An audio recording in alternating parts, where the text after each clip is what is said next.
The first wave came through our doors at 11:47 on a Tuesday night. And by 4:13 Wednesday morning, I thought the worst of my career was already behind me. I remember the clock because I looked at it while I was washing someone else's blood out from under my thumbnail. And I remember thinking, you made it. You actually made it. That's the sentence I'd like to strike from my memory more than any other, because every bad thing that happened afterward happened under the roof of that sentence. My name is Noor Hashmi. I'm a triage nurse at Mercy General on the east side of Kansas City, 34 years old, 11 years on the floor, 6 of those in the ER. I tell you my credentials not to impress you, but because credentials are what I used to believe in. I believed in the chain of command. I believed in the checklist above the crash cart. I believed that when a human body came through our doors, medicine had a name for whatever was happening inside it. And if we didn't have the name yet, someone on a higher floor did. The first wave was a pileup on I-70, or that's what dispatch called it. 31 patients in 90 minutes. Crush injuries, lacerations, 2 open-book pelvises, a kid about 9 with a clean femur fracture who didn't cry once. Just watched me with the patient, grown-up eyes that kids get when the adult in the room is the one falling apart. We triaged them into the East Wing because the East Wing had the overflow beds we'd set up during the bad winter 2 years ago and never fully broken down. Dr. Elena Briggs ran the floor. She's the attending I came up under. And if you've ever had a mentor who could look at your hands during a code and know whether you'd eaten that day, that's her. Short, gray at the temples, quiet voice, never used more words than she had to. By 4 in the morning, we had every one of them stable. Every single one. 31 souls. 0 losses. Elena pulled her mask down, looked at me across the nurses' station, and said, "Go sit for 10 minutes, Noor. That's an order." That was the closest thing to a celebration she ever gave. I sat in the break room. I didn't drink anything. I didn't eat. I just looked at the microwave clock and tried to let my shoulders come down out of my ears. I thought about calling my sister Yusra in Chicago and decided not to wake her. I thought about my husband Daniel asleep at home with our dog on his feet. And I let myself feel, for about 40 seconds, the specific animal gratitude of having been useful. Then the intercom asked for me by name. Bed 17, the boy with the femur. His monitors were clean. His pupils were clean. He was sitting up in the bed with the sheet pulled neatly to his waist.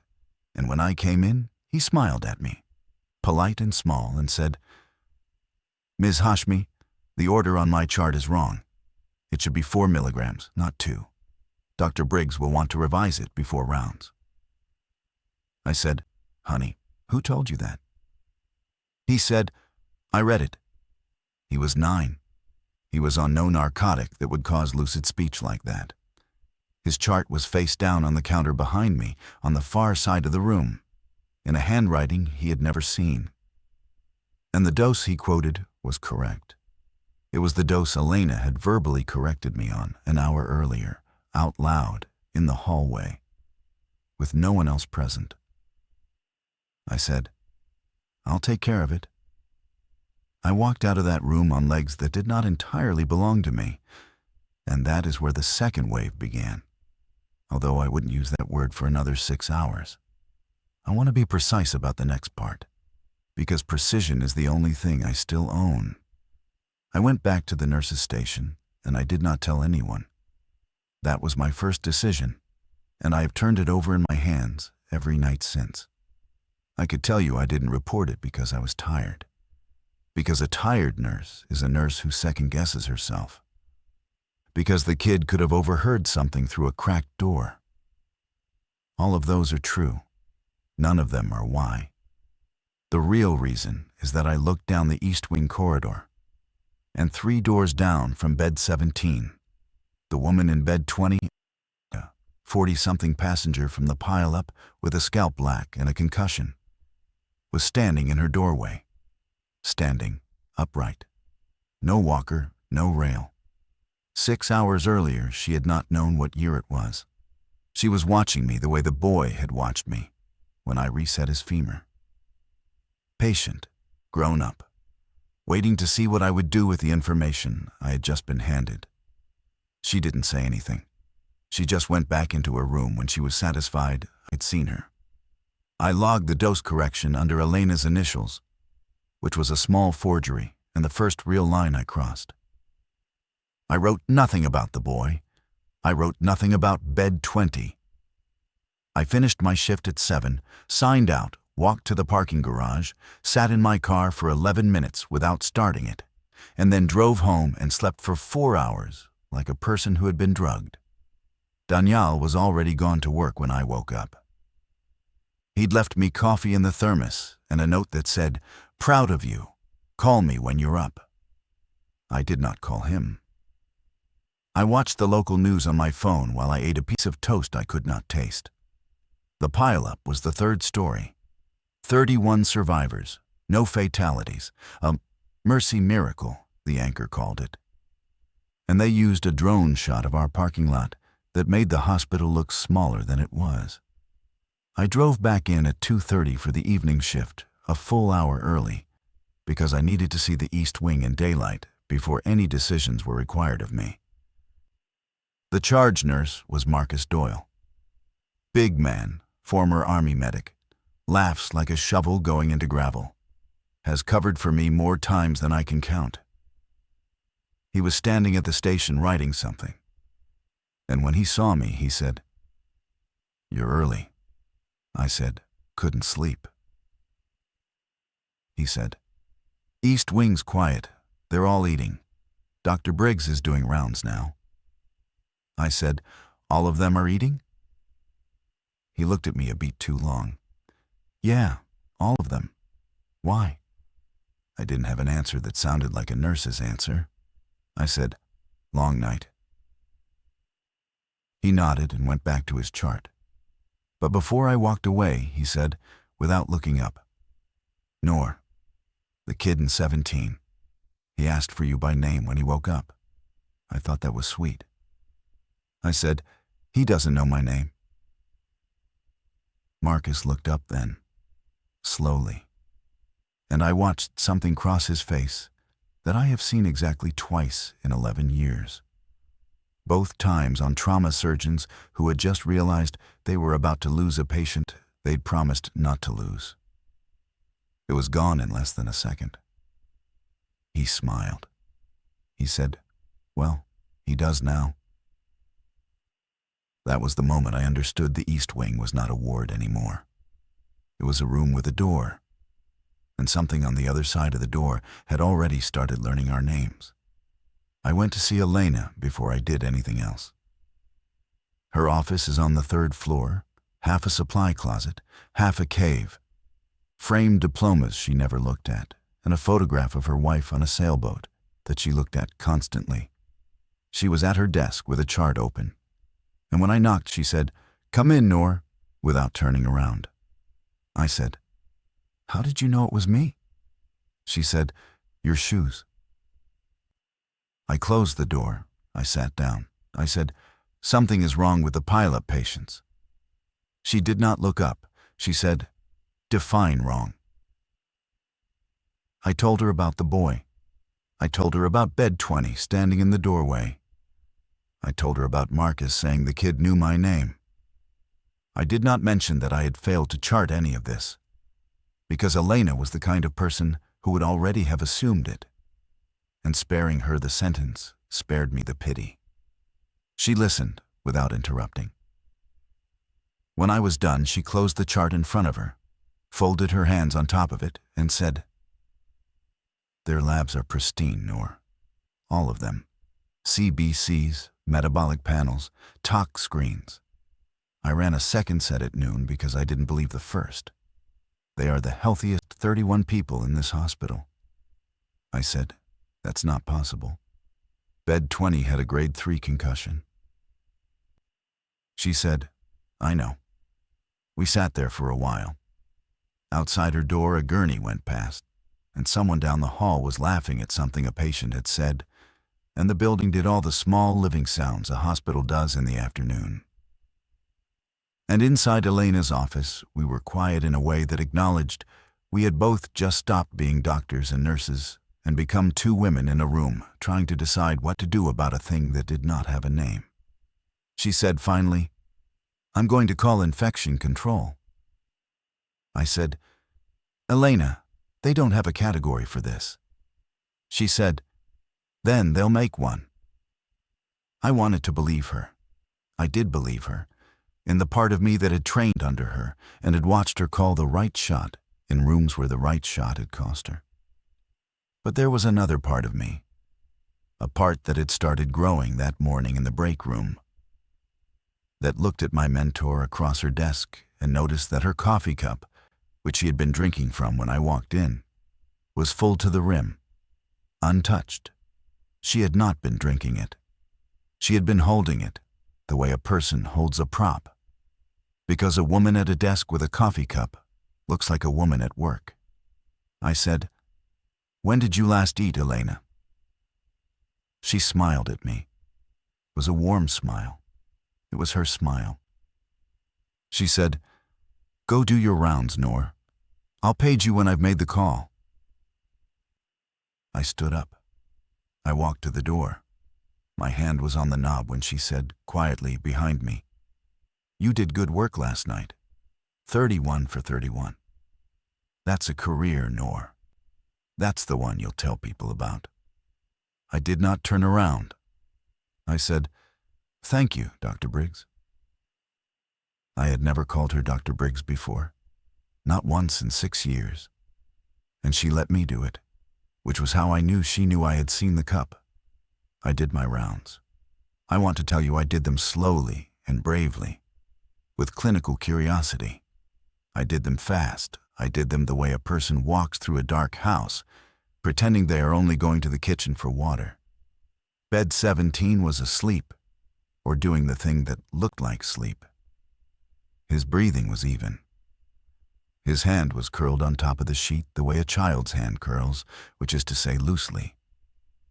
And I stood in the doorway for a full 30 seconds and made myself look at him as a patient and not as an event. He was still a boy. Whatever had spoken through him that morning had not eaten the boy yet. I wrote that sentence in my head and then tried to unwrite it, and could not. Bed 20 was in a chair by the window, reading a paperback from the patient library cart. She looked up when I came in and she said, "Hello, Noor." No hesitation, no chart glance.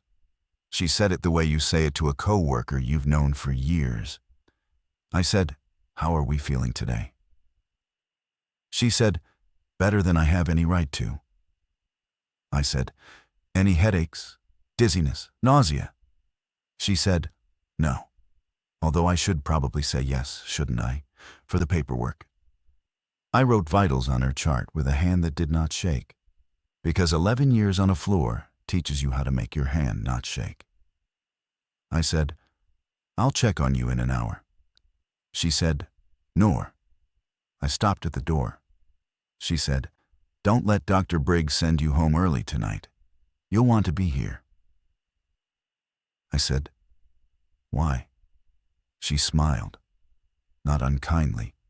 She said, "Because you're good at your job, and we're going to need good nurses." I made it to the hallway before my legs told me about themselves. I leaned against the wall by the linen cart, and I breathed through my nose the way I teach panic patients to breathe.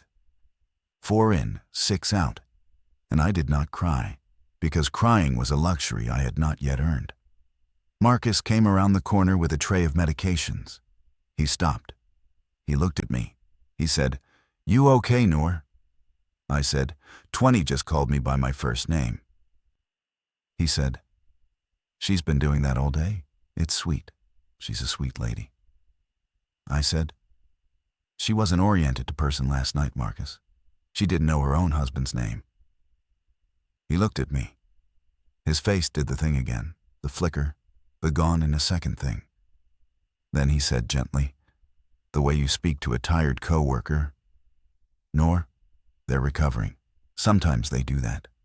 The brain's a weird organ." I said, "Marcus, when did you eat today?" He laughed. It was his real laugh, the shovel and gravel one. And for a second, I thought I had been wrong about everything. That I was 34 and exhausted, and seeing monsters in mirrors the way exhausted people do. Then he said, still laughing, "I'll grab something in the cafeteria after this round. Promise." The cafeteria closed at 2. It was 4:15. He walked past me with the tray. I watched him go. I noticed, because I noticed things about the people I work with, that he was wearing the same scrubs he had been wearing that morning. Marcus changed his scrubs twice a shift. He had a thing about it. He had told me once it was from his army days, that clean uniform was how you told your body it was a new problem. He had not changed his scrubs, and he was carrying a medication tray into the East Wing with the easy posture of a man delivering communion. I went to infection control myself. I did not wait for Elena's page. I took the stairs because the elevators felt like rooms I did not want to be alone in. And I found Dr. Paul Renner at his desk, with his glasses pushed up on his forehead, reading something on a tablet. Paul is 61, close to retirement. The kind of doctor who writes incomplete sentences on charts because he came up before the drop-downs. He looked up at me and said, "Noor, I was about to come find you." I said, "You were?" He said, "Elena called me an hour ago. I've been reviewing the East Wing labs. Sit down." I sat. He turned the tablet around so I could see it. Rows of numbers, 31 patients. Every single panel inside normal limits. Not just normal. Clustered. All of them within a tight band around the same values. Hemoglobin, white count, electrolytes, liver enzymes. 31 different human beings. 31 different ages and body masses and pre-existing conditions, producing labs that looked like they had been run off the same sample. I said, "That's not biologically possible." He said, "No." I said, "What are you going to do?" He took his glasses off his forehead and set them on the desk. He said, "I'm going to order a soft lockdown on the East Wing. No discharges, no transfers, restricted staff access. I'm going to loop in the CDC liaison. I'm going to recommend we treat this as a Class 4 unknown pathogen presentation until we have a reason not to." I felt something in my chest unclench for the first time since 4:13 that morning. I said, "Thank you, Paul." He said, "Don't thank me yet. I have to get administration to sign off. And administration has been..." He paused, looking for the word. "Slow today." I said, "Slow how?" He said, "I sent the preliminary report to Helen Vargas at 10 this morning. She hasn't responded. I called her office at noon. Her assistant said she was in meetings. I walked up to the 5th floor at 1, and her door was closed. And through the glass, I could see her at her desk. And she was not on the phone. And she was not on her computer. And she was not reading anything. She was just sitting there, looking at the door. I said, "Waiting for you." He looked at me a long moment. He said, "Yes, I think she was waiting for me." Helen Vargas was the hospital administrator. She signed off on every policy change, every lockdown, every CDC loop-in. She had been the first person on the 5th floor to arrive last night, before any of the pile-up patients had even been stabilized, because someone had paged her about the inbound volume. She had walked through the East Wing at 2 a.m. I had seen her do it. She had stopped at bed 22 and put her hand on the patient's forehead, which was not a thing administrators did. I said, "Paul, whatever you're going to do it now." He said, "I am. I'm writing the order now." He turned to his computer. I watched him type. He typed for about 20 seconds, and then his hands slowed and then stopped, and he sat very still looking at the screen. I said, "Paul," he said, without turning around, in a voice that was his voice, and was also the voice of a man reading something out loud he did not understand. "The order's already in the system. It was submitted this morning at 6 a.m. under my credentials. It was approved by Helen Vargas at 6:04.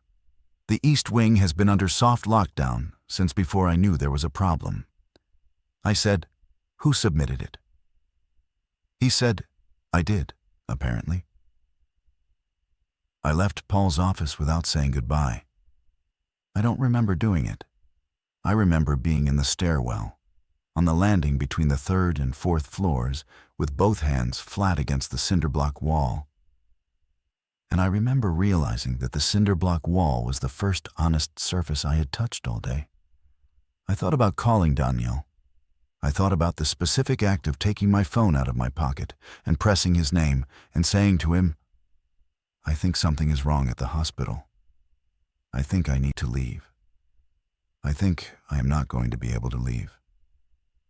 I rehearsed the sentence 3 different ways, and none of them sounded like a sentence a sane woman would say to her husband on a Wednesday afternoon.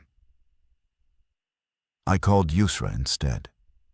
She picked up on the 2nd ring. "Noor, it's the middle of your shift." I said, "Yusra, if I don't come home tonight, I need you to call Daniel and tell him to take the dog and go to Mom's.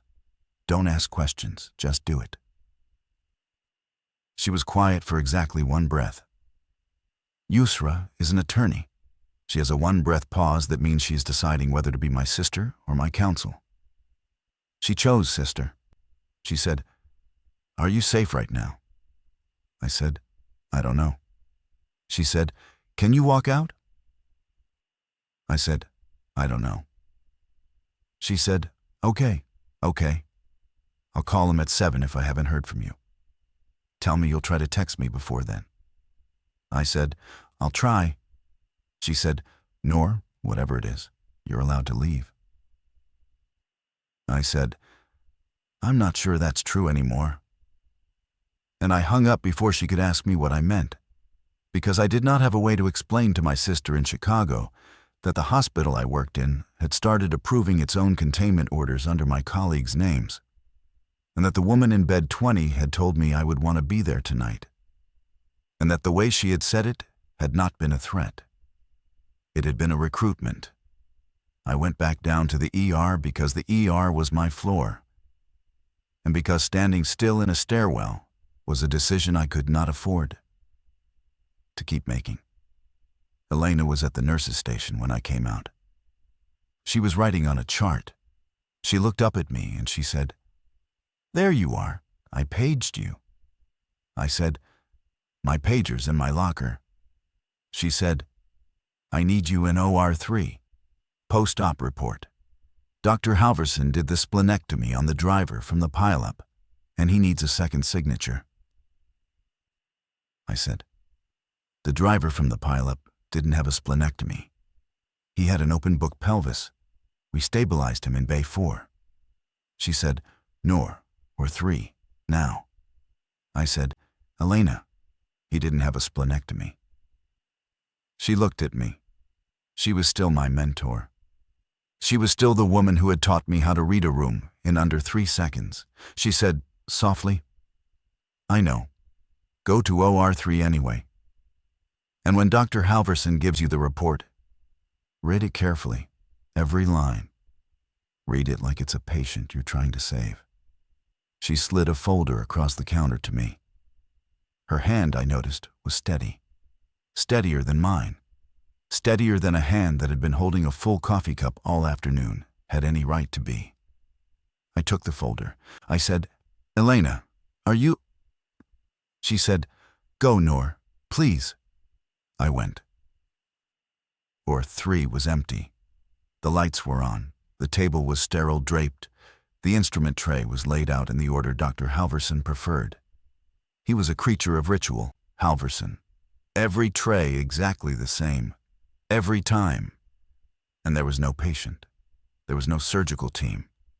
There was only Halverson in scrubs at the far counter, writing. He looked up when I came in. He said, "Noor, thanks for coming. Close the door." I closed the door. He said, "I need you to witness this post-op report." I said, "There was no op." He said, "There will be."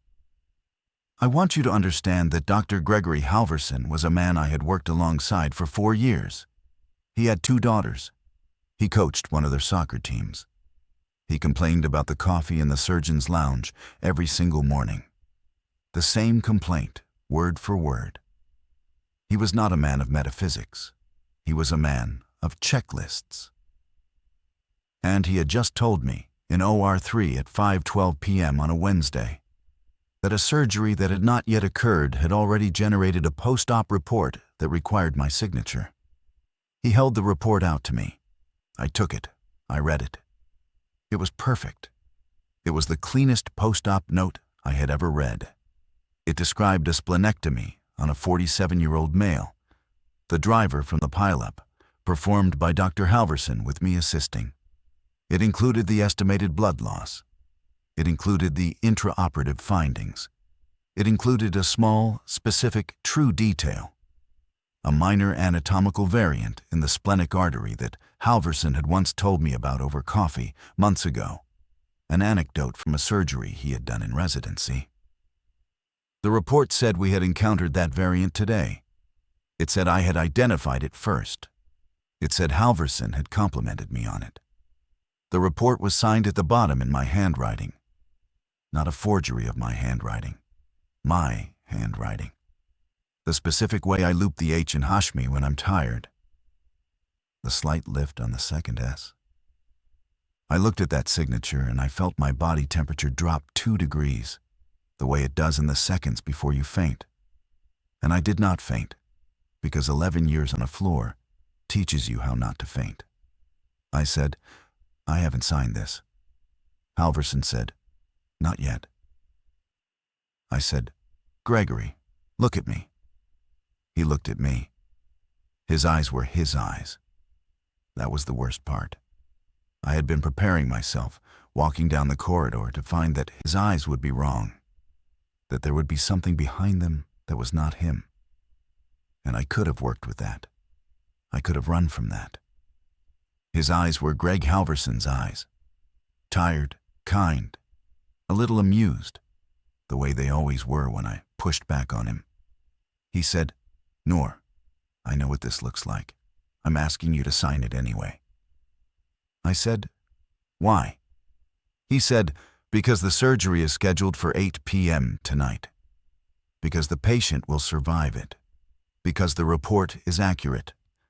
And because the alternative is that you leave this room and try to explain to someone what you just saw. And the someone you explain it to will already know. And they will be better at this than you are." I said, "Who is better at this than I am?"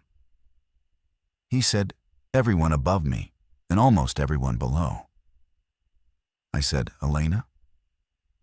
He said, "Elena sent you here because she wanted you to see it from me. She thought it would be kinder." I said, "Kinder than what?" He did not answer that. He just held out the pen. I did not take the pen. I put the report down on the counter, face down, and I said, "I need to use the restroom." He said, "Noor." I said, "I need to use the restroom, Gregory." He looked at me for a long second. Then he said, very quietly, "There's a staff restroom at the end of this hall. Use that one, not the one by the ER. The one by the ER has a camera that works." I said, "The one at the end of this hall doesn't?" He said, "Not tonight." I walked out of OR3. I walked down the hall. I did not go into the restroom. I kept walking, past it, to the service stairwell, and I went down 4 flights to the loading dock. And I stood in the loading dock bay with my scrubs on and my badge around my neck and the cold, early evening air on my face. and I understood that Halverson had just told me how to leave. He had told me which camera wasn't watching. He had done it without looking me in the eye while he did it. He had done it because some part of him that was still Greg Halverson, the man who coached soccer, had used the last of itself to give me a corridor. And then he had asked me to sign the report anyway. I did not leave. I want to be honest about that, because in the version of this story I tell myself on good nights, I leave. In the good night version, I walk out of the loading dock, and I get in my car, and I drive to my mother's house in Lee's Summit. And I call the CDC from her kitchen phone, and I'm the nurse who raised the alarm. In the real version, I stood in the loading dock for 4 minutes, and then I went back inside. I went back inside because bed 17 was a 9-year-old boy with a clean femur fracture, and because whatever was finishing inside him had not finished yet, and because if I left, no one in that building was going to stop it. Paul Renner's lockdown order had been submitted under his credentials before he knew there was a problem. Elena was holding a full coffee cup. Marcus had not changed his scrubs.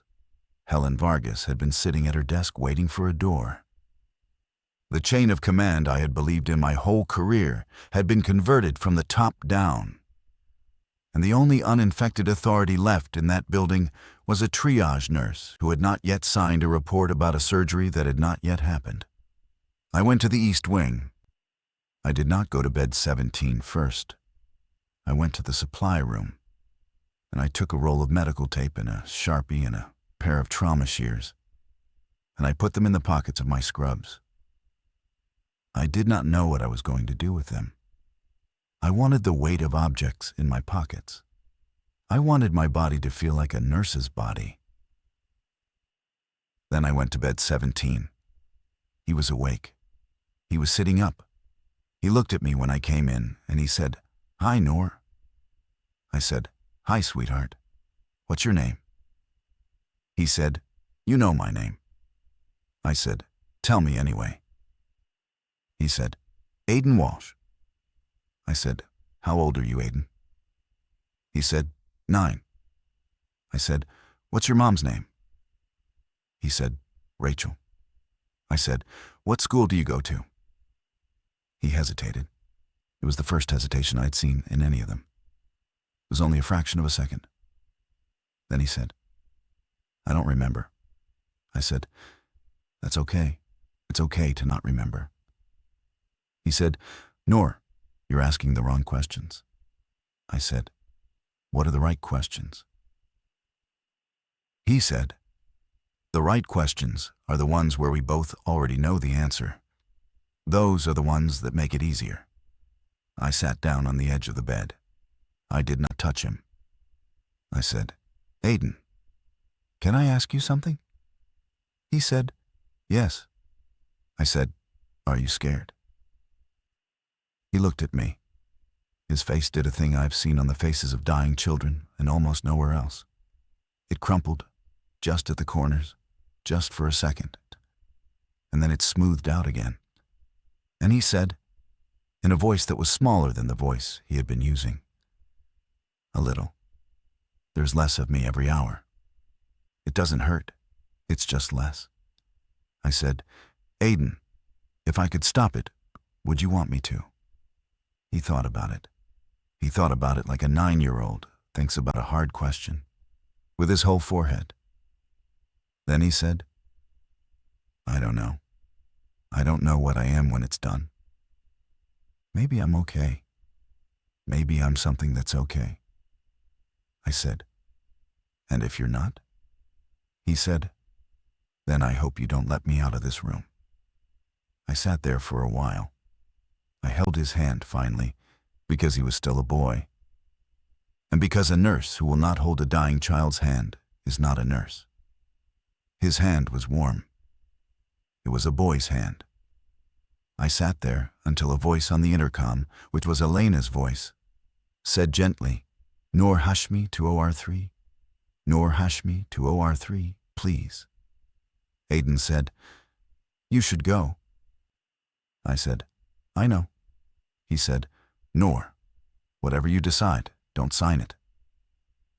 I did not go to OR3. I went to the nurse's station and I picked up the landline. Not my cell, the landline. Because I'd started to distrust anything that routed through a server, and I called the CDC regional office directly. I had the number memorized from the anthrax drill we'd done in 2019. I had never expected to use it. A woman answered. She said her name. I did not catch it. I said, My name is Noor Hashmi. I'm a registered nurse at Mercy General in Kansas City. I am reporting a suspected Class 4 unknown pathogen presentation affecting 31 patients and an unknown number of staff. Containment has been compromised. I believe the hospital's administrative and medical leadership are affected. I am not in a position to verify my own uninfected status, but I'm currently oriented and asymptomatic. I need to speak to someone who is not in this building. There was a pause.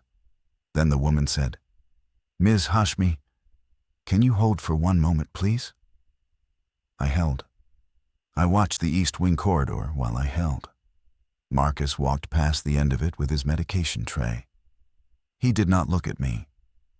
He had, I realized, not looked at me directly since I'd come back from Paul Renner's office. No one in the East Wing had. They were letting me move. They were letting me make my calls. They were not stopping me. I understood, standing at that nurse's station with the CDC hold music in my ear, that I was not a threat to them. I was a variable. They were watching to see which way I broke. The line clicked. A man's voice said, Ms. Hashmi, my name is Dr. David Cho. I'm the Regional Response Coordinator. I need you to tell me everything you just told my colleague, and then I need you to tell me more. I told him everything. The labs, the boy, bed 20, Helen Vargas at her desk, Paul Renner's order submitted under his own credentials before he knew, Elena's coffee cup, Halverson's post-op report for a surgery scheduled for 8 p.m. I talked for 11 minutes without stopping. He did not interrupt once. I could hear him typing. When I was done, he said, Ms. Hashmi, I'm going to ask you some questions. Please answer them as precisely as you can. He asked me about onset times. He asked me about the pileup. He asked me about the specific intersection on AD70. And when I told him, he was quiet for a second, and then he said, Okay? Just that, okay. Like a man confirming something he had already half known. He said, Ms. Hashmi, I'm going to be direct with you. We are aware of 3 other events in the last 72 hours that share features with what you are describing. We have not made this public. We are on our way to you. Our estimated arrival at your facility is 4 hours and 20 minutes. I said, That's too long. He said, I know.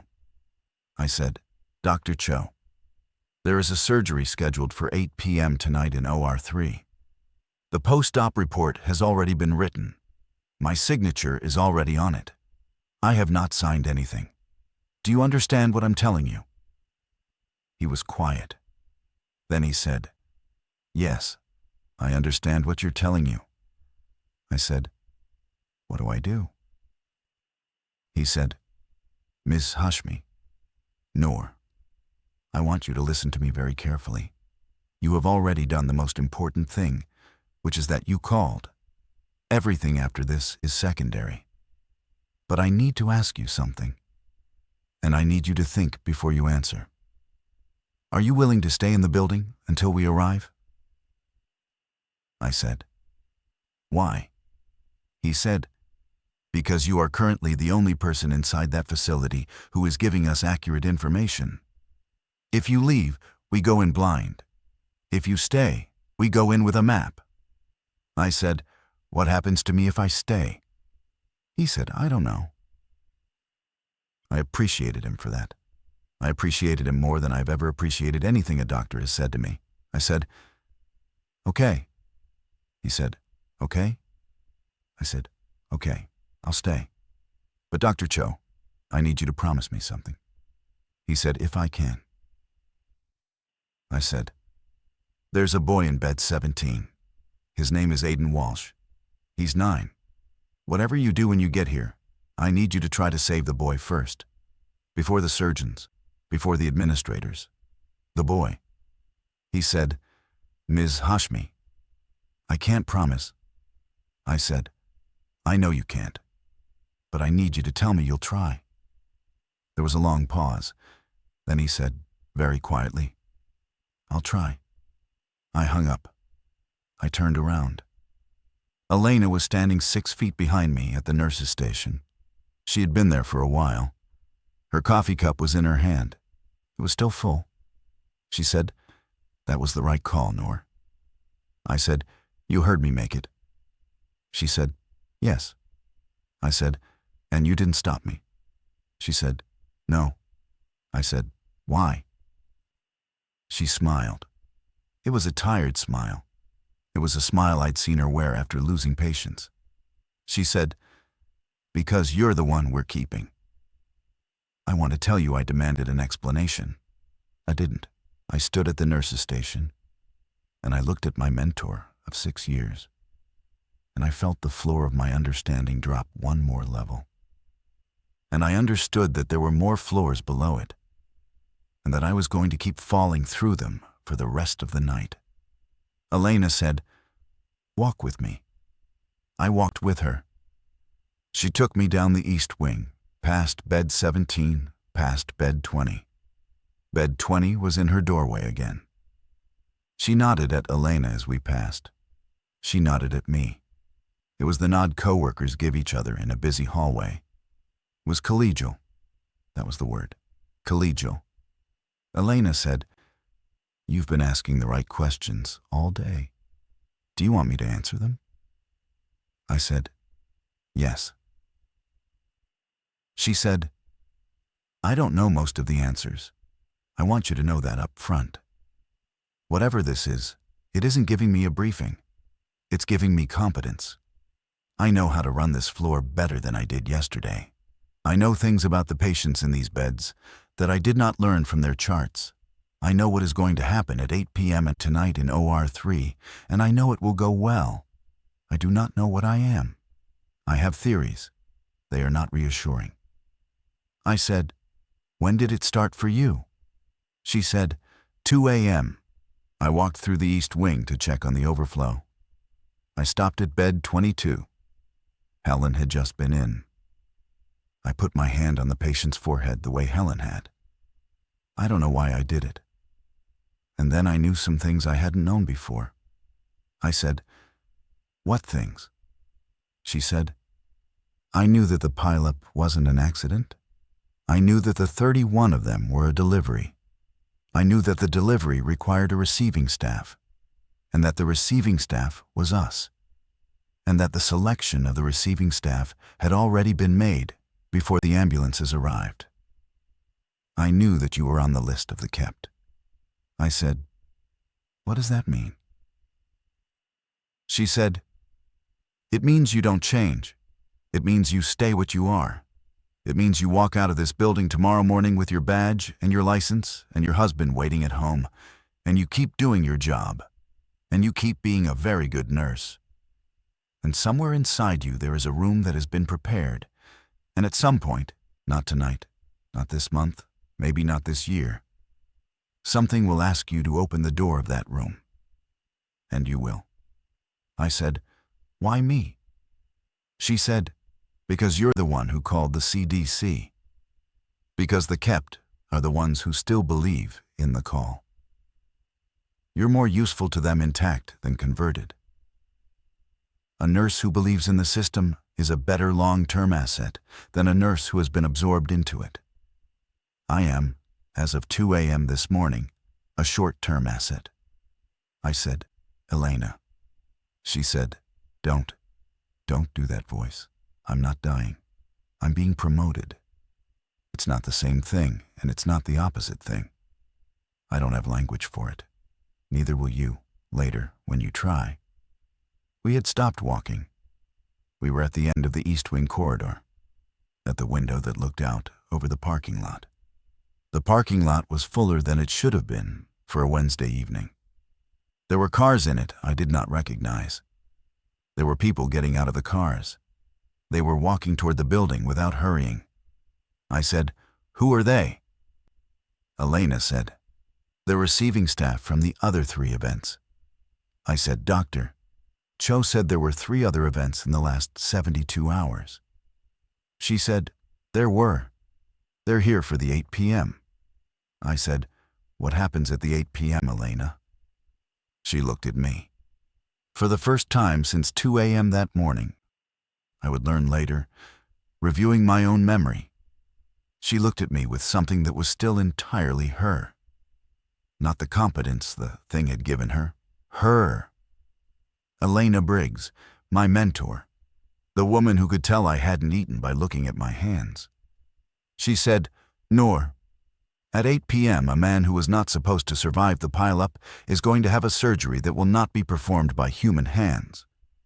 And he is going to walk out of OR3 as something that we are going to call, for lack of a better word, a template.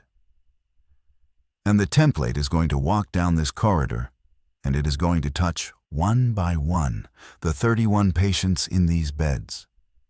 And they are going to become versions of it. And then the receiving staff in this parking lot are going to take those 31 versions to 3 other cities tonight. And by Friday morning, there will be 124 templates in 18 hospitals. And by the end of next week, there will be more templates than I can count. And that is the wave. The first wave was the pileup. It was 31 people.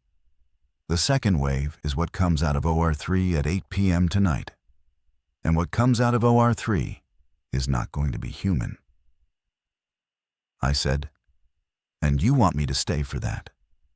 She said, "I want you to leave before that. At 7:45, I am going to make sure the loading dock door is unlocked and the camera at the end of the hall is off. And I'm going to walk you to it myself. And you are going to get in your car and drive. You are going to tell Dr. Cho what I just told you. He will not be able to stop the 8 p.m. He will arrive at 9:15, and he will find an empty East Wing, and he will find me at this window, and I will not answer him, because by then I will not be the person answering. But you will be driving. And in 20 years, when something asks you to open the door of the room that has been prepared inside you, I want you to remember that you were allowed to leave. I want you to remember that the leaving was a gift. I want you to understand that the gift was not free. I said, "Elena, why are you helping me?" She said, "Because I trained you. And because there is a version of me still in here that would like, before it ends, to have done one last thing that the thing I am becoming would not have done." I spent the next hour and a half at the nurse's station writing. I wrote on paper. I wrote on the back of admission forms and on prescription pads and on the blank pages of a patient education binder. I wrote down everything. The labs, the boy, bed 20, Helen Vargas, Paul Renner's order, Halverson's report, Elena at the window, the cars in the parking lot, the 8 p.m., the templates, the 3 other cities. I wrote it in my handwriting, the one with the loop on the H and the lift on the second S, because I wanted there to be something signed by me that was true. Marcus came by once. He stopped at the counter. He looked at what I was writing. He did not read it. He said, "Noor." I said, "Marcus." He said, "I'm sorry about earlier, about the scrubs." I said, "I know." He said, "I was in the East Wing at 11 last night. Before the pileup, I was restocking. I was there when Helen came through." I said, "She touched you?" He said, "On the shoulder, just the shoulder." She said, "Good work, Marcus." She had never said my first name before. I said, "Marcus, I'm so sorry." He said, "Don't be. It's not bad, Noor. That's the part I can't explain to you. It's not bad. I'm still me. I still love my wife. I still think about my kids. I'm also something else now. And the something else is patient. It's so patient, Noor. It's the most patient thing I have ever been inside of. He put his hand on the counter. He did not touch me. He was being careful not to touch me. He said, Elena told me you're one of the kept. I want you to know I'm glad. I want you to know that if you ever, years from now, feel the door opening inside you, you can call me. I'll still be here. I'll still pick up. I will not try to convert you. I want you to have somebody on the other side of the door who remembers you from before. I said, Marcus, is that you talking or is that the thing? He said, Noor, I don't know. I don't think there's a difference anymore. I think that's what it is. It's the not a difference. He walked away. I wrote that down too. At 7:30, I heard the PA click on. It was Helen Vargas's voice. She said, very calmly, all non-essential personnel, please clear the East Wing and the third-floor surgical corridor. All non-essential personnel, please clear the East Wing and the third-floor surgical corridor. Thank you. The ER emptied in about 4 minutes. I watched my colleagues leave. Some of them I had worked with for years. Some of them waved at me on their way out. Some of them nodded at me the way Bed 20 had nodded. I could not tell from their faces who had been touched and who had not. I understood that I was not going to be able to tell ever again for the rest of my life. And that this was part of what Elena had meant by the kept. At 7:42, Elena came for me. She said, Noor, it's time. I stood up. I gathered my pages. I folded them into the inside pocket of my jacket. I took off my badge and I put it in my other pocket. And then I thought about it. And I put the badge back around my neck. Because Elena had said I would walk out of this building with it, and she had said it like a promise. And I wanted, for one more night, to believe the promises of Elena Briggs. She walked me to the loading dock. We went down the service stairs. We did not speak. At the bottom of the stairs, she stopped, with her hand on the door handle, and she said without turning around, Noor. I said, yes. She said, the boy, Aiden.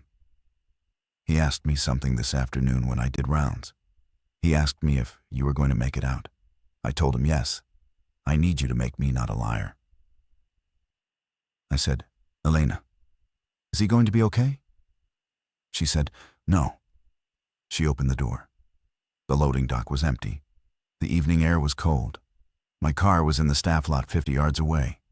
She said, go. I said, Elena. She said, Noor, go, please, while I'm still the one asking. I went. I drove. I did not drive to my mother's house. I drove to a Denny's on the east side, and I sat in the parking lot, and I called Dr. David Cho.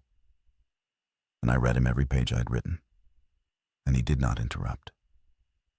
And when I was done, he said, Noor, where are you right now? I told him. He said, stay there. I'm sending someone to you. Do not go home tonight. Do not call your husband from that parking lot. We will get word to him.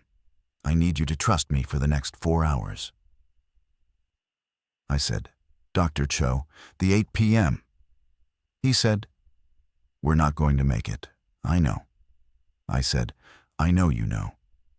He said, Noor, I want you to understand something. You did more tonight than most people do in a career. I want that on the record between us before anything else happens.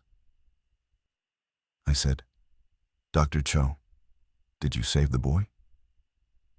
He was quiet for a long time. Then he said, I'm not there yet, Noor. I'm an hour out. I said, when you get there, the boy is in bed 17. His name is Aiden Walsh. If he is still himself, please, please. He said, I'll try. I said, "Okay." I hung up. I sat in the Denny's parking lot with my hands on the wheel, and I watched a family come out of the restaurant. A mother and a father and 2 kids. And the younger kid was maybe 9, and he was laughing at something his sister had said. And I put my head down on the steering wheel, and I cried for the first time since 4:13 that morning. I cried for about 90 seconds. Then I stopped, because crying was still a luxury and the night was still happening. The CDC team got to me at 11:14 p.m. 2 agents, a woman named Reyes and a man named Kemp. They drove me to a field office in an industrial park off I-435. They debriefed me for 6 hours. They were kind. They brought me water. They brought me a blanket. They asked me every question Dr. Cho had asked, and 50 more. At 5 a.m., Reyes told me, gently, that the team had entered Mercy General at 9:20 p.m. and had found the East Wing empty. All 31 patients gone. All receiving staff gone. Dr. Elena Briggs had been at the end of corridor window. She had not answered when spoken to. She was currently in federal custody at an undisclosed facility. She was, Reyes said, quote, non-communicative but cooperative. I said, "The boy." Reyes said, "I'm sorry, Noor." I said, "Which kind of sorry?" Reyes said, "The boy was not in bed 17. I said, "Okay." I did not ask where he was. I did not want to know the shape of the answer. They let me go home at 8 in the morning. Daniel was at the door. He had not slept. Yusra had called him. He had been sitting in the living room with the dog since 9 the night before. He did not ask me anything when I came in. He just held me. He held me for a long time. The dog put his head on my foot. I slept for 14 hours. When I woke up, it was dark again. Daniel was in the bedroom doorway. He said, "They want you to call when you're ready. They said no rush." I called Reyes. She said the situation at Mercy General was being managed. She said the federal response had contained the templates at the hospital before they could be transported to the other cities. She used the word contained. I did not ask her what contained meant. I said, "What about me?" She said, "What about you, Noor?" I said, "Am I safe?" She said, "Your labs are clean. Your neuro workup is clean. By every measure we have, you are completely unaffected." I said, "That wasn't the question I asked." She was quiet. Then she said, "Noor, by every measure we have, you are completely unaffected." I said, "Thank you, Agent Reyes." She said, "We'd like you to stay in contact. We'd like to check in. Quarterly for now, if that's all right with you." I said, "Yes." She said, "We'd also like, there's a program for people like you, for witnesses. There are counselors who have security clearance. You can talk to them about all of it. You don't have to carry it alone." I said, "Okay." I did not call the counselors. I'm sure they were good at their jobs. I just understood already that nothing they could say would change the thing I needed to know, which was not whether I was affected. It was whether I was kept.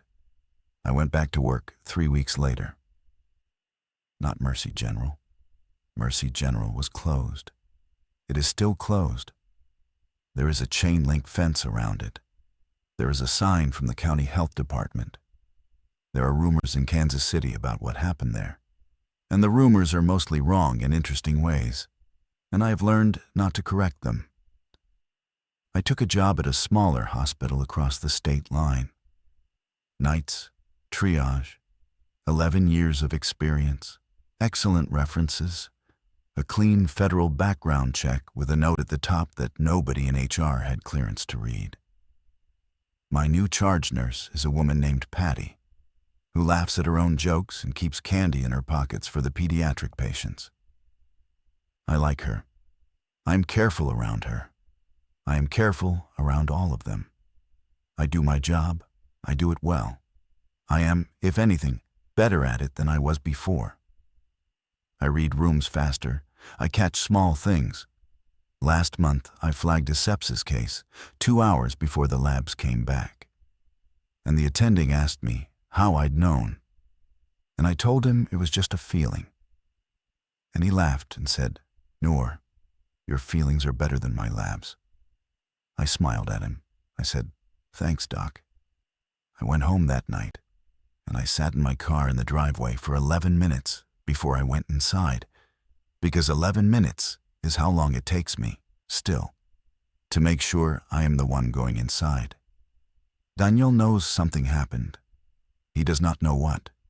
He has not asked. I love him for that more than I have ever loved him for anything. Yusra knows more, because Yusra is an attorney and because I told her more. But there are things I have not told Yusra either. There are things I have not told anyone. I have not told anyone about the room. I did not know about the room for the first 6 months. I learned about it slowly. I learned about it the way you learn about a draft in your house, by noticing over time that there is a place you do not go, and then noticing later that you have been arranging your life around not going there. The room is somewhere inside me. Elena told me it would be. She told me it had been prepared. She told me that at some point, not tonight, not this month, maybe not this year, something would ask me to open the door. Nothing has asked yet, but I can feel the room. I can feel it the way you feel a tooth before it hurts. It is quiet. It is patient. It is, to use Marcus's word, the most patient thing I have ever been inside of. I know what is in the room. I think I have always known, from the moment Elena said the word kept. What is in the room is a version of me that has already been trained. A nurse who reads rooms faster. A nurse who catches small things. A nurse whose feelings are better than the labs. A nurse who has been sharpened over years into a very particular kind of instrument. And one day somewhere, not Mercy General is closed, but somewhere, there will be another pileup, another delivery, another receiving staff. And the receiving staff will need a good nurse. A nurse who still believes in the call. A nurse who was spared because she was useful intact. I will, on that night, walk into that hospital wearing this badge. And I will do my job. I do not know if the door will open before I get there or after. I do not know if I will recognize the moment it opens. I suspect I will not. I suspect that is the design. I go to work. I come home. I hold my husband. I pet the dog. I call Yusra on Sundays. I take the quarterly call from Agent Reyes, and I answer her questions honestly. And when she asks me, at the end, the last question, which is always the same question, anything unusual, Noor? I always say no. That is not a lie. There is nothing unusual. There is only the room. And the room has always been there. And the room is not unusual anymore. It is just mine. I survived the first wave. That is the sentence they would put on a plaque, if any of this were the kind of thing that got plaques. 31 for 31. A career. The one I'll tell people about. What came next wasn't human. That is the truer sentence. What came next walked out of OR3 at 8 p.m. on a Wednesday while I sat in a Denny's parking lot. And it was not stopped, not really, only contained, which is a word federal agents use when they mean something else. I used to think surviving was the ending. I used to think you crossed a line, and the line was behind you, and endures, and the rest was recovery. I know better now. Surviving is a selection. Someone chose me. Someone looked at 31 patients and a receiving staff and a triage nurse at the end of the hallway and decided which ones to convert and which ones to keep. And I was kept. And the keeping was not mercy. It was a use that had not yet been scheduled. I am still waiting to be scheduled. I am a good nurse. My patients are safe with me. My husband is loved. My dog is fed. My sister is called on Sundays. I carry my badge, and I answer my pages, and I read the room. And I catch the small things, and I live inside a body that has a room inside it that I did not build. And I wait. When the door opens, if it opens, I hope I will remember Elena at the window. I hope I will remember Aiden saying, "Don't let me out of this room." I hope whatever is still me will be enough at that moment to be the one last thing the thing I am becoming would not have done. I hope. That is the word I'm left with. Not faith, not peace. Hope, which is the thinnest of the instruments, and the one I was trained on, and the one I still, against all available evidence, choose to carry to work.